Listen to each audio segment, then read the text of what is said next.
Bonjour chers camarades, je suis là encore pour vous aider avec cette nouvelle vidéo. J'ai fait une précédente vidéo dans laquelle je vous montrais comment vous connecter à cette plateforme pour pouvoir avoir accès à vos cours.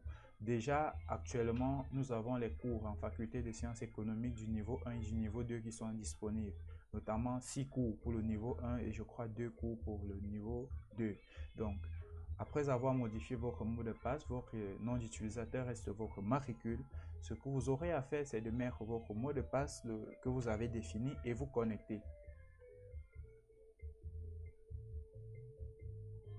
Après donc la connexion, je vais venir sur l'accueil et je vais venir en faculté des sciences économiques et je peux constater la licence 1 et je vois 6. Ça signifie qu'il y a 6 cours. Donc, si vous êtes étudiant de niveau 1 en faculté des sciences économiques à l'université de Yaoundé 2, après avoir suivi la première procédure qui était de se connecter afin de changer son mot de passe et de configurer son profil, voici la deuxième étape qui sera de venir au niveau correspondant. Je vais cliquer sur licence 1 et là je peux avoir accès à tous les différents cours. J'ai macroéconomie 1, introduction à la théorie des organisations. Je peux choisir macroéconomie 1 et là on va me demander une clé d'inscription. Cette clé d'inscription, ne l'ayant pas, puisque vous êtes connecté avec votre matricule, le système vous reconnaît comme étudiant à l'université de Yaoundé 2. Ce qu'on va faire, on va cliquer sur auto-inscription de l'étudiant et cliquer sur m'inscrire. Automatiquement, ça va générer une clé d'inscription. Cette clé d'inscription est incorrecte chez moi, tout simplement parce que je ne suis pas un étudiant du niveau 1. Si je reviendrai avec une vidéo, dans une autre vidéo pour vous expliquer comment cela fonctionne lorsque nous aurons les cours en ce qui concerne mon niveau qui est le niveau 3.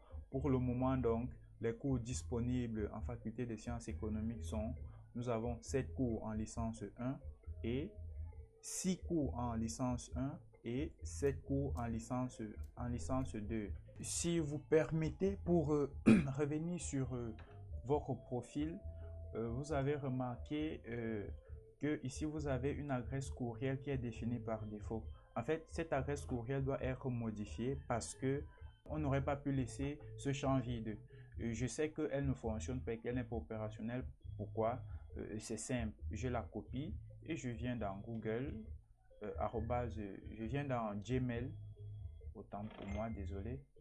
Je la copie et je viens dans Gmail et je la colle là et puis je lance sur suivant. On me dit aucun compte trouvé. Donc dans votre profil, vous devez modifier cette adresse. Mon adresse à moi, je vais mettre la mienne, Narcisse Freddy.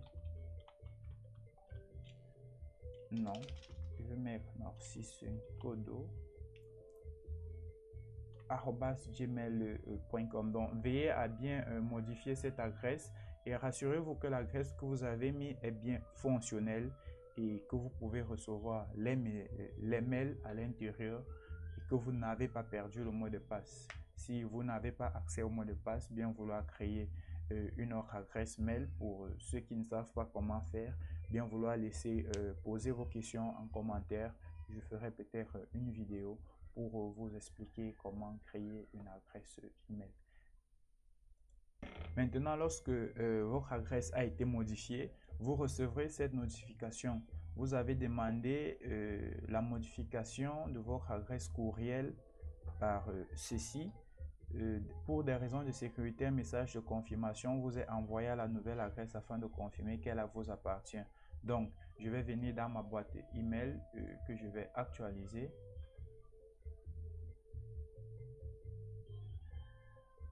Chargement en cours. Voilà, voici le mail que j'ai reçu. Confirmation, modification de courriel.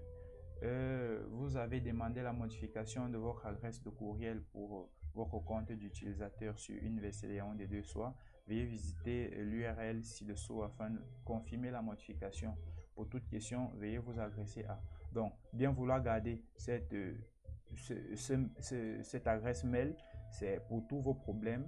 C'est cette adresse mail que vous allez utiliser. Maintenant, pour valider la modification de mon adresse mail, ce que je vais faire, c'est cliquer sur le lien qui est en bas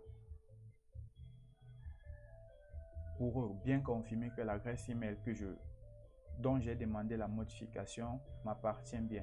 Et là, ça va me rediriger sur la plateforme et saura confirmer ma nouvelle adresse mail qui est fonctionnelle, et je pourrai désormais recevoir des notifications dans ma boîte mail à propos des informations sur la plateforme. Donc, n'hésitez pas à consulter le site chaque moment, et vous pouvez ici activer cette cloche pour afficher les notifications. Ça signifie que lorsque vous serez connecté, lorsqu'il y aura un nouveau contenu, cela va vous notifier. J'espère que cette vidéo vous aura aidé, et à très bientôt pour une nouvelle vidéo sur cette plateforme.